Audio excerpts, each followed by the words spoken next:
तुला त्रास झालेलं दादालाच काय, मला देखील नाही चालणार ग, म्हणून मला जावं लागलं. आयुष खूप तळमळीने बोलत होता आणि त्याच्या चेहऱ्यावरच्या भावना तो किती खरा आहे हे स्पष्ट सांगत होत्या. आता पुढे. आयुष, मयुरीने तिच्या हातातील कप परत तसाच ठेवत त्याला आवाज दिला. म्हणजे मी तुला आयुष म्हटलं तर चालेल ना? तिने परत विचारलं. वहिनी, तू मला काहीही म्हणून बोलावू शकते. तो तुझा हक्क आहे. आयुषनेही तितक्याच पटकन तिला उत्तर दिलं. मला तुझ्याकडून जाणून घ्यायचं होतं माझ्या आणि अनयच्या नात्याबद्दल. बाकी तू दुसरं काही सांगितलं नाही तरी चालेल, पण कमीत कमी मला आमच्या दोघांच्या नात्यातील चांगले वाईट प्रसंग तर माहीत असायला हवे ना. आणि मला पूर्ण खात्री आहे की तू त्या प्रत्येक क्षणाचा साक्षीदार असशील. सांगशील ना? मयुरीने त्याला जवळजवळ विनंतीच्या स्वरात विचारलं. याचं कारण इतकंच की मला हे नातं बिघडू द्यायचं नाहीये ना, त्यात कसला दुरावा येऊ द्यायचा आहे, म्हणून मला सगळं जाणून घ्यायचं आहे. तर इकडे त्या आलिशान रूममध्ये संध्याकाळ होण्याची वाट पाहून रुद्र कंटाळला होता. पण तो अनयला कॉन्टॅक्टसुद्धा करू शकत नव्हता, त्यामुळे त्याला राग येत होता. रुद्र सकाळी 9 वाजल्यापासून तिथे होता, पण एकदाही त्याच्या नजरेसमोर प्रथमेश आणि त्याचा मुलगा सोडल्यास त्या फॅमिलीतील कोणीच आलं नव्हतं. याचंही त्याला आश्चर्य वाटलं होतं. रुद्र मनस्वबद्दल विचार करत होता. तोच त्याच्या मोबाईलची नोटिफिकेशन टोन वाजली तसं त्याने फोन चेक केला.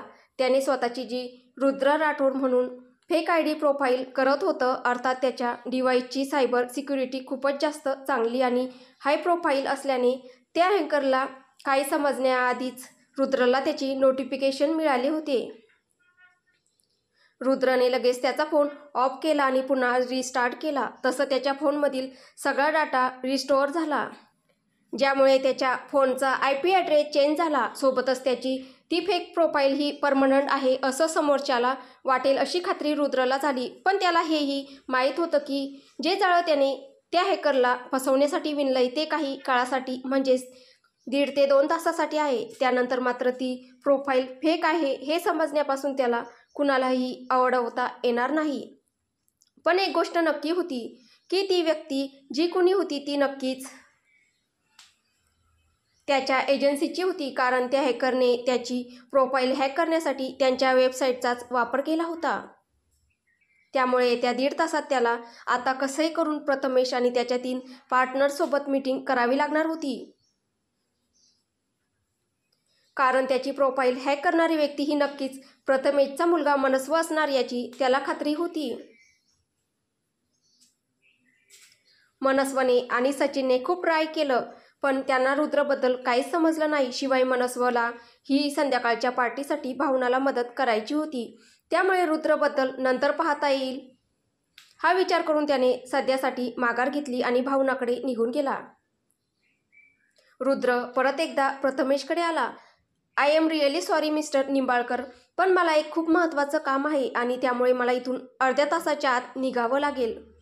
तुम्ही प्लीज तुमच्या पार्टनर्सना लवकर बोलावता का इथे, म्हणजे मीटिंग लवकर उरकून मला माझ्या कामासाठी जाता येईल.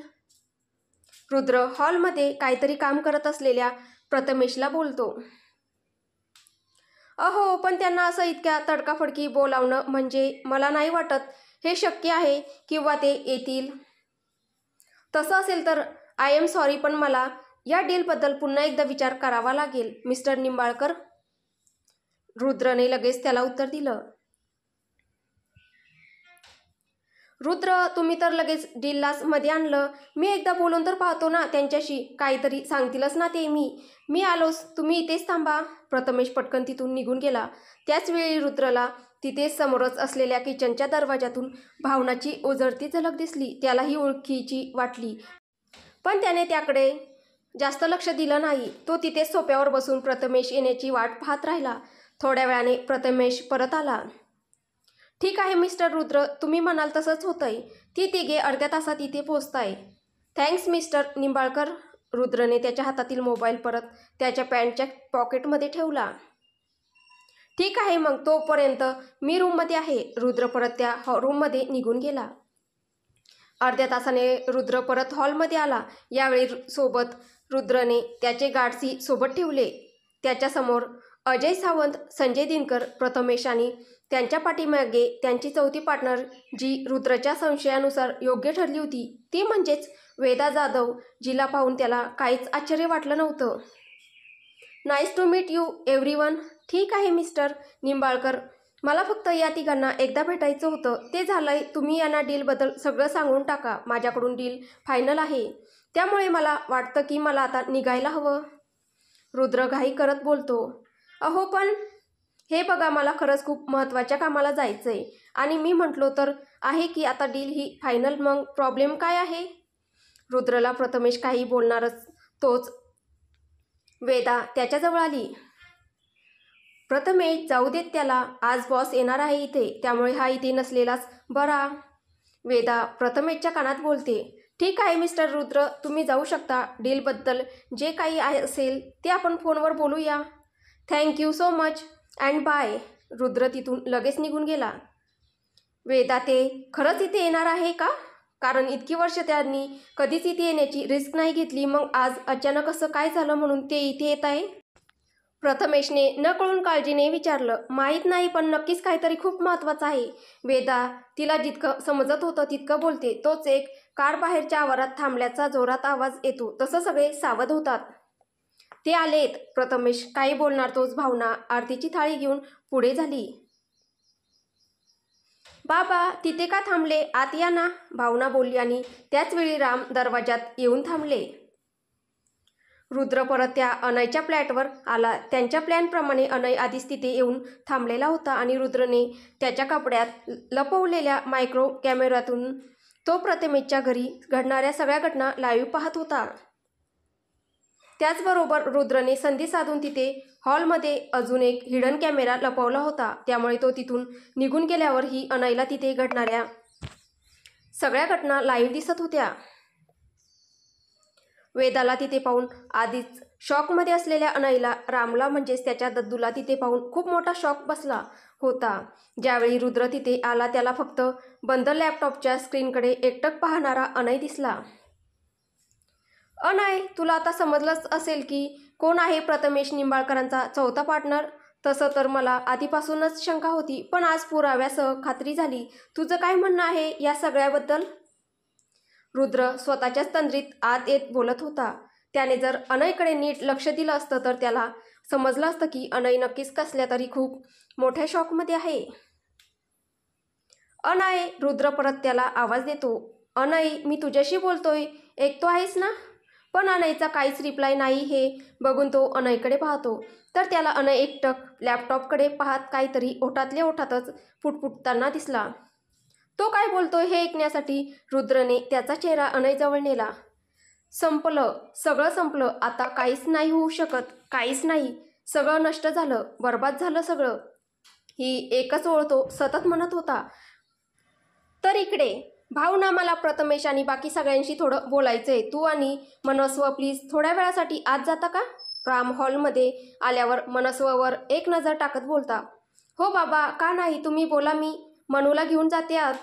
भावना बोलतच मनस्वला हात धरून आत घेऊन जायला लागते. मनस्वही काहीच न बोलता तिच्यासोबत आत निघून जातो. मयुरीचं अपहरण कुणी केलं होतं तुमच्यापैकी?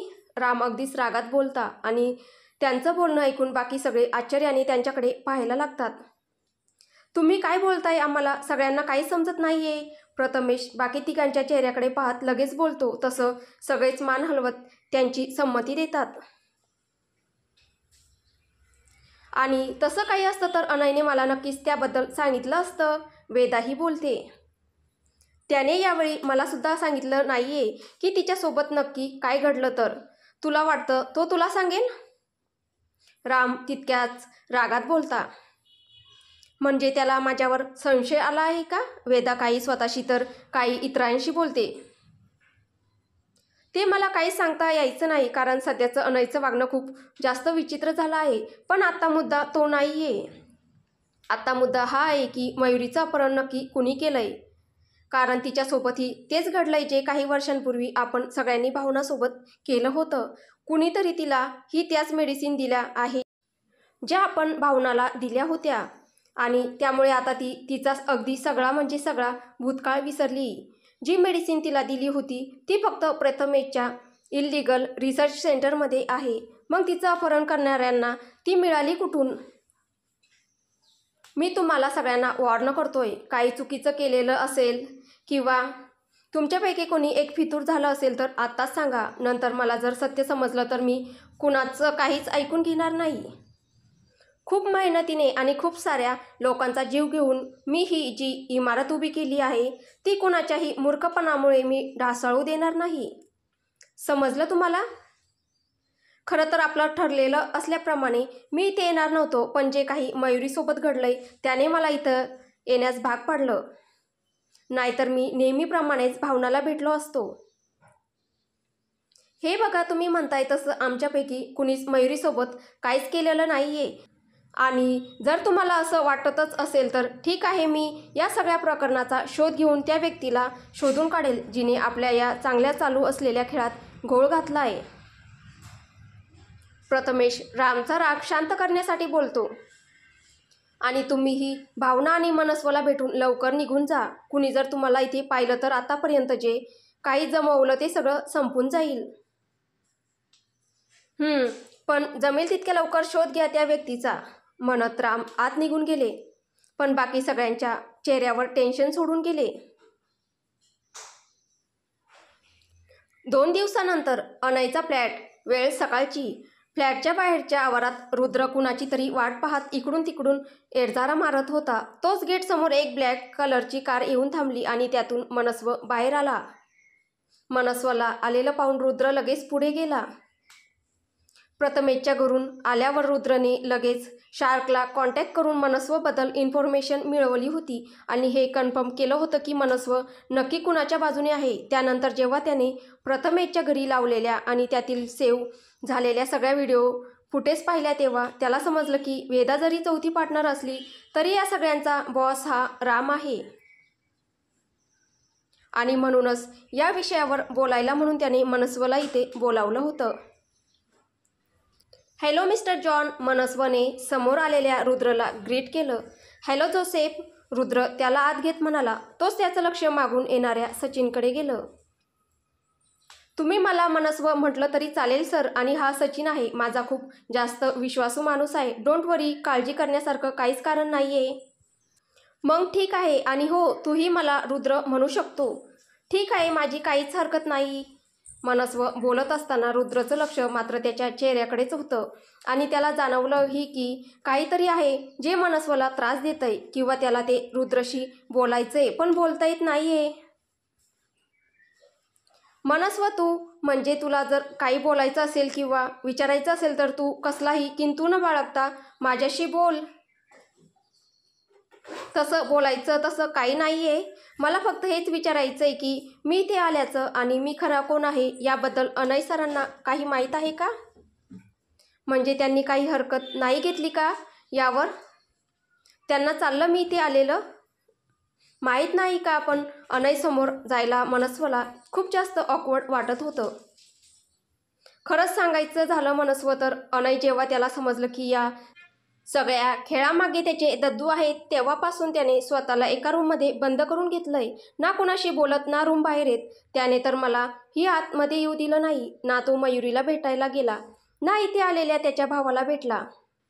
खूप मोठा धक्का बसलाय त्याला या सगळ्याचा आणि या धक्क्यातून बाहेर यायला त्याला वेळ लागेल असं मला वाटतं.